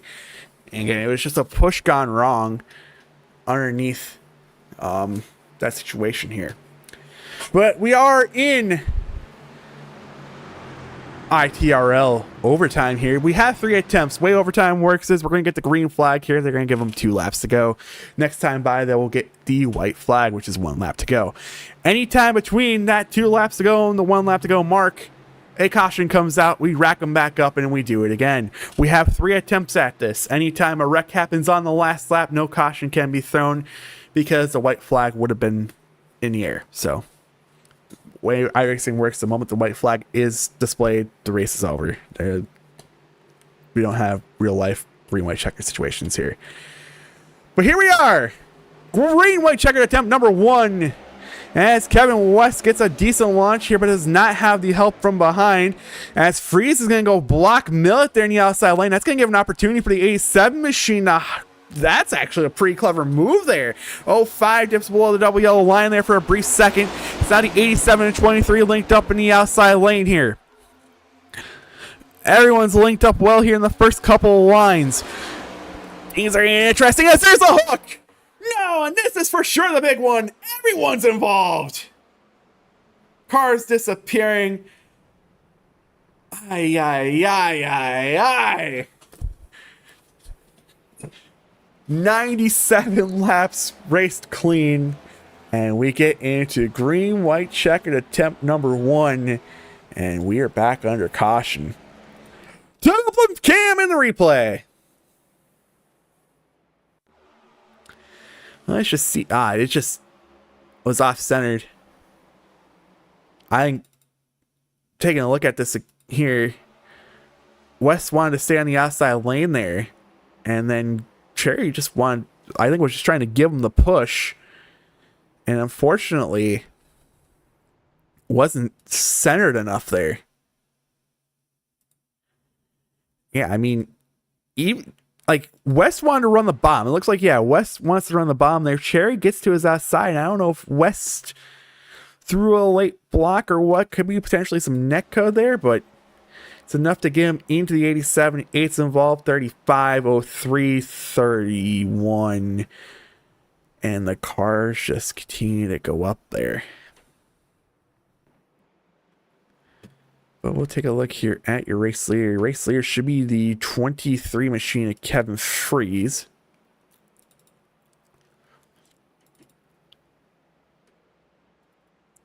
And here he is, race leader. And Gale did say something that was interesting.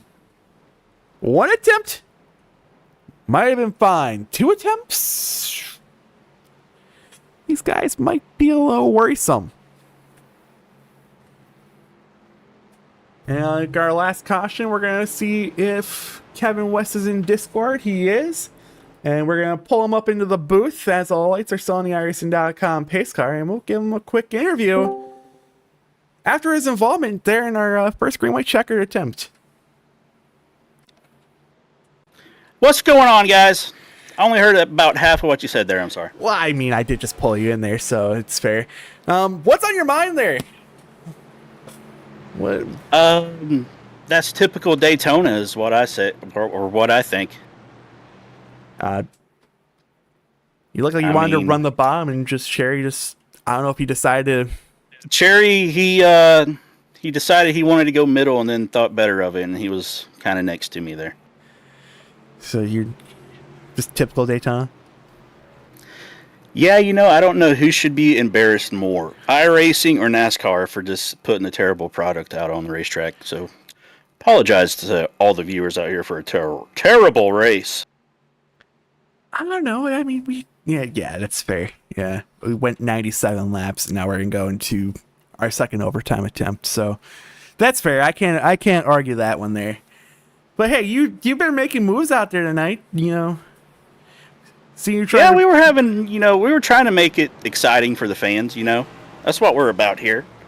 But yeah, what a terrible race car. Yeah, that's fair. I can't argue that. But how's the damage looking? Is it still raceable, or do you have to tow, or? We got about 5.5 minutes of optional right now. I'm gonna guess you're gonna hop back out on the racetrack and hope they wreck again. Yes, sir. Hell yeah. Well, I'm gonna go ahead and stop distracting you here because the pace car is exiting 4 right now. So we'll get you back into your chat there and talk it over with them guys. Yes, sir. Appreciate it. As that was the 01 machine of Kevin West involved in our most recent caution there, and he's not wrong.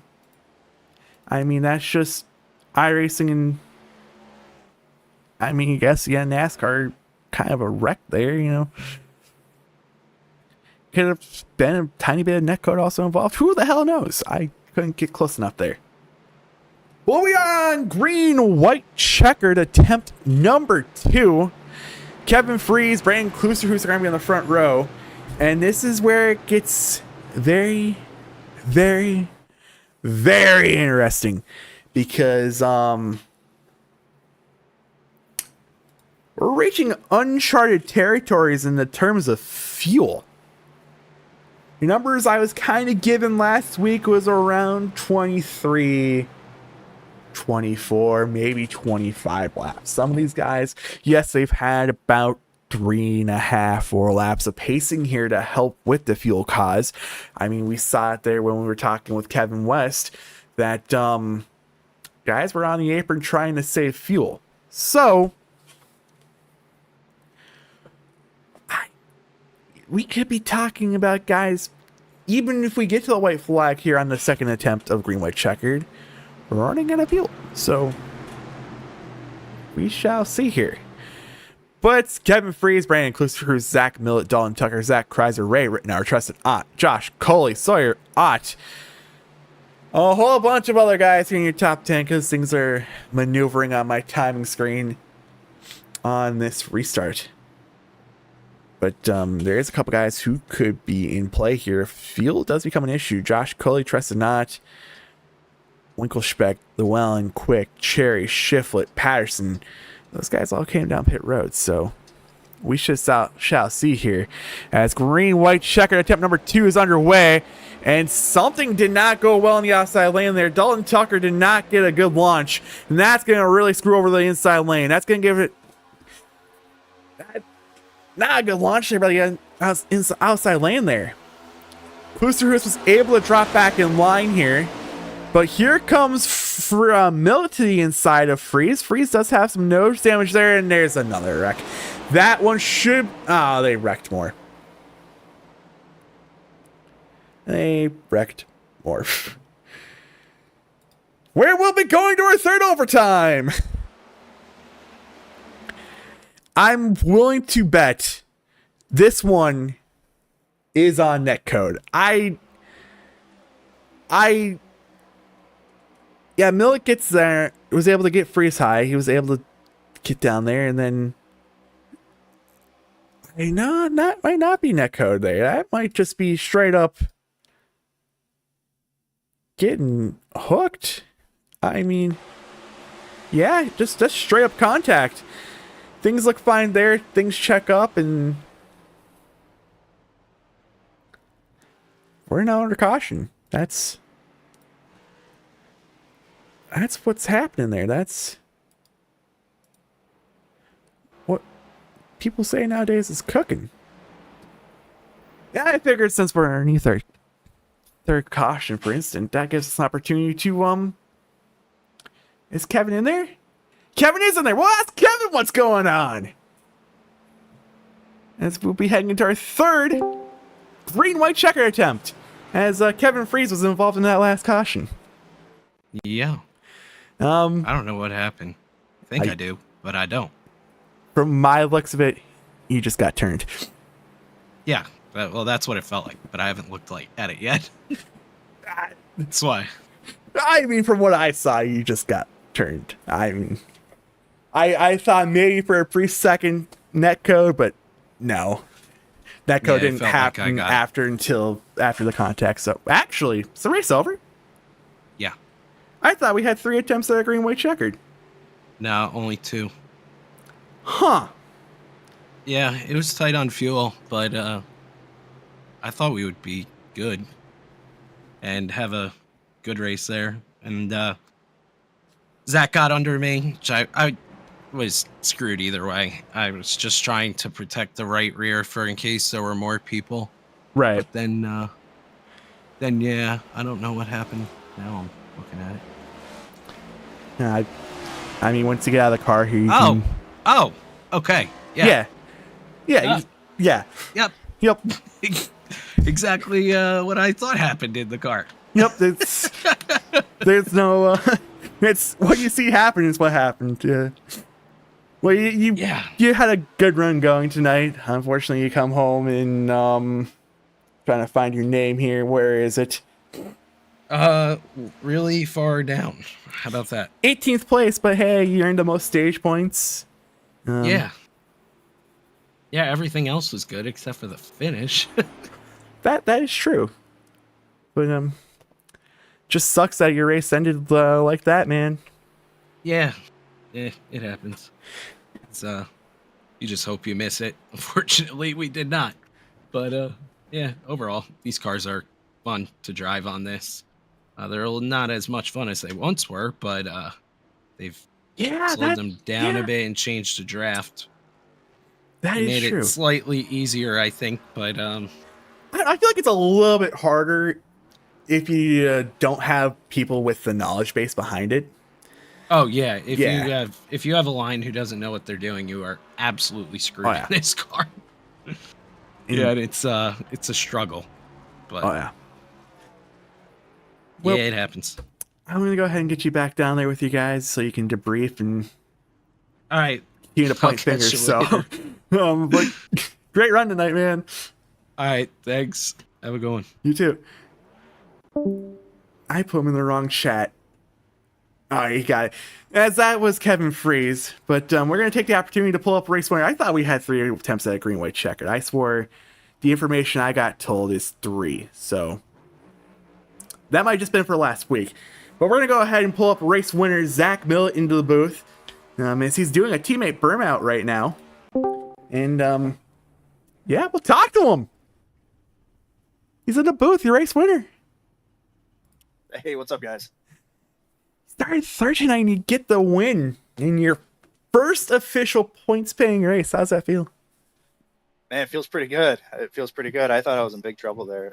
That last wreck, we got some body damage. I think I had just about every corner of the car, so having that late yellow for the end was pretty big. That was.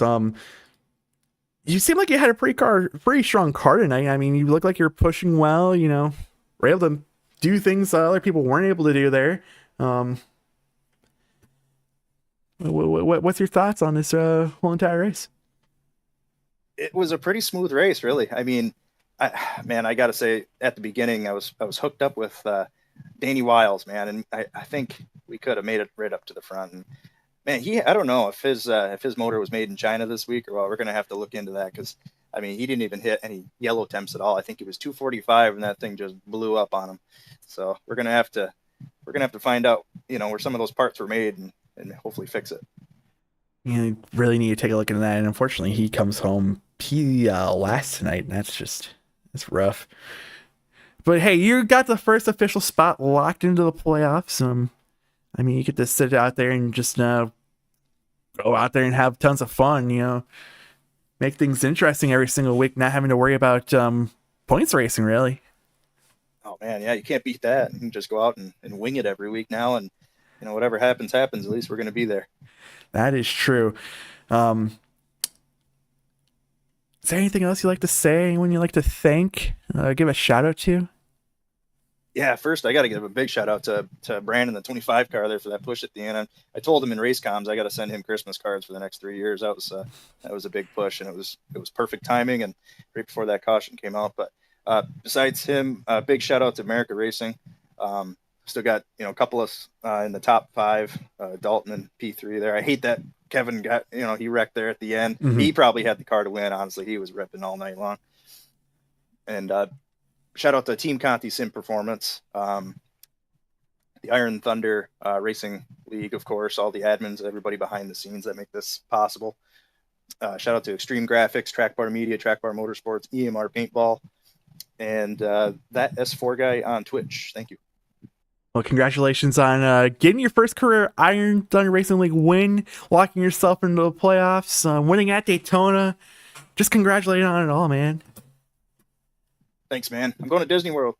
Hell yeah, that's just a few miles down the road. So we'll look forward to seeing you next week, man. Awesome, man. Can't wait. Thank you. As that is race winner, Zach Millett. We'll go ahead and pull up second place Brandon Klusser. He's still in the Discord, so we'll pull him up into the booth and we'll give him some airtime. He gets to go ahead and talk. Well, at least I got her out on the podium. I said I wanted to talk to you a lot this year. Not on the spot I wanted to, though. Hey, man. P2. Just think about the points at the end of the day, man. You get 39 points or something like that for finishing second. Yeah, it makes up for no stage points. Making a buffoon of myself on being told pit now, and it was too late. I almost did my best Chris Wright impersonation, but I did see that. It's just a late pit call. That's what happened. Yeah, there. And then unlike Chris Wright, I bailed out instead of just killing Josh Bilicki. But yeah, it's a good day. It hurts though. Half a straightaway, I just got the push, and then the yellow flew. So hey, man, it is what it is. Just go back and watch the replay, and you'll see why. Yeah. I saw in my mirror what happened there, and it's just people trying to fight for the win at Daytona is basically how I'll put it. Yeah, it is that, and I mean, he's taking blame for it, so I mean, it's unlike some people we've seen on this sim where they don't take blame for their mess, so I'm and that's what I mean, is it's... I know how it feels in the duel. It's... These cars, it's once you lose momentum off a restart, you're kind of scrambling. So that's what Breeze was saying earlier. Ever since that drafting update back in February, these cars just became a little bit less fun to drive at play tracks, and I mean, I agree with it's the side draft. There's that too. And I mean, they took 10 miles per hour out of them, so you get the side draft, and and it's like they took the drag and they kept the side draft for the faster speeds, and it's like what happened to me that first run was basically the guy beside me racing. Well, sorry, actually I was on the high side there, but we were on the high side trying to catch Freese, and then it was just like a wall hit, and then we all lost the draft and just had to ride in a line. And in this package too, the way it is, unless you got basically 15 cars, you can't catch anyone. So it's just a rough package. I will say the other package was a lot more fun. Oh yeah, but I agree. It still comes down to you just got to do what you can do, and that's what I spent the whole race learning, was when you got the right people to the high line, you could go. And that's basically what I did. And then all of a sudden I'm running third, and then Daytona Chaos happens, and we got a second place finish out of it. So I'm proud for the iRacing, Iron Thunder Racing Network car to be able to get it on the podium. I hope to be in the same spot next week, but one better. Yeah, I hope for the same thing, man. I mean, you kind of already did your shout out thank you portion, but there's got to be some more you have to shout out, right? You can never shout out enough sponsors when you're driving a stickered up race car. I tell you, man, you got All Gas TV on this thing. North Stream might be coming back an associate, so might slap them back on the car there. So big things. And yeah, all company, JCOM, everybody out here that came out to race, and of course the fans. Oh yeah, those fans were out there tonight, man. Well, congratulations on earning a P2 position tonight, and look forward to seeing you out there next week at Michigan, the race I believe you sponsored, right? Well, we did in honor of our wonderful admin, Dylan Hale. I really appreciate all the work he does, so I thought I'd sponsor a race in his honor because of all the hours that he countlessly puts into this broadcast and the hard work he does. So hopefully we can go win my money back. Hopefully you can, man. I kind of need to know where I should send you because everyone else got off the JCOM chat. You just want to go to like America Racing or something? I guess where everybody is, or you can just send me to go sorrow in my own pity for getting second here. Other than that, I got to get a hold of my team because I am out of gas. Why'd you run out of gas, man? It was close, I know. Yeah, I was hoping for a yellow on that last restart, but I was hoping I was going to be half In the front, track ahead yep. there when I was going to be leading. So Yeah. Well, congratulations on your P2 finish tonight. And we'll see you out there next week, man. Oh, thanks, man, and thanks for doing all this. You're welcome, man. As that's our second place finisher tonight in Brandon Klusterhuis.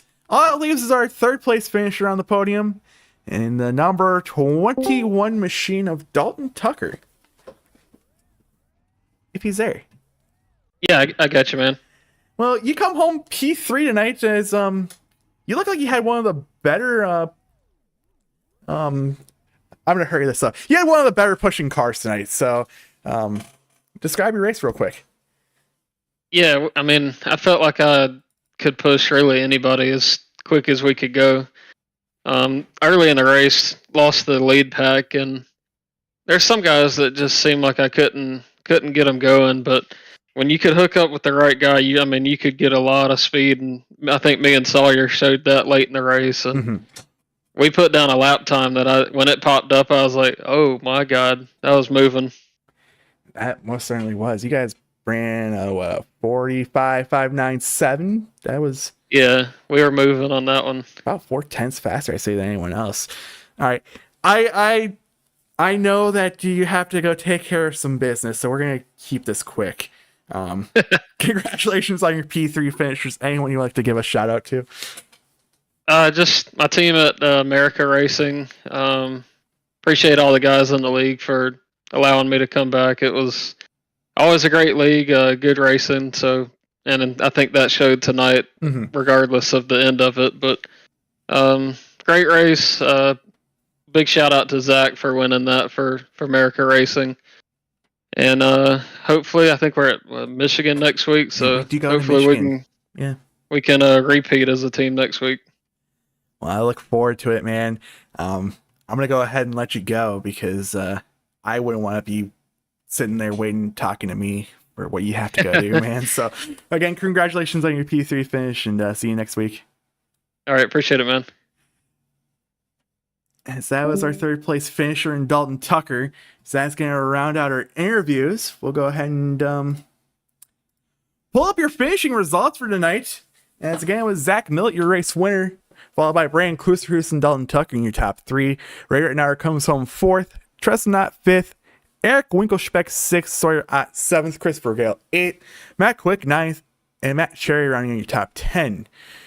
11th through 20th sees Nate Shiflett, Eric Strapeau, Kevin Hash, Kevin West, Brian Wortman, Zach Kreiser, Kevin Freeze, Storm Patterson, Josh Coley, and Rance Llewellyn. Again, this is all unofficial. I might exit the sim and it could be completely different. So this is unofficial because my timing of scoring is a little bit messed up. 21st through 29th, we'll see BJ Hash, Chaz Justice, Brian Rusi, Matthew Kluster, Sam Green, Luke Carbonneau, Ryan Muniz, Caleb Rees, Matthew Carabina, and Roy Grande. And then your last couple finishes tonight will be Daniel Wiles and Dylan Hale. Again, we can kind of toggle this. This should be somewhat correct. It's not 100% correct. But Millet again, it's going to be updated. We'll have it 100% correct going into next week. But as of right now, without stage points and whatnot, Millet would be your points leader, followed by Winkle Specht, Rittenauer. Sorry, those guys are getting a little bit of boost from your dual finishes and whatnot. And right now, at the cut line via this, you see Wortman and Llewellyn tied for that position. So there is that. We'll show some other guys. Again, this is 100% unofficial. This is some don't 100%. This is just giving you kind of a baseline for points. So there is that. That's going to do it for us here tonight on the Honor Thunder Racing Network. We'll be back again, same time next week, 7:55 Central Time, 8:55 on the Eastern Seaboard from Michigan for the count. Is it 200? 1, 2? We'll be back next week from Michigan. Count 176, 88 laps from there next week. And based on the last time we went there, it could be kind of similar to what we've seen tonight. So that's going to do it for us. Hope to catch you guys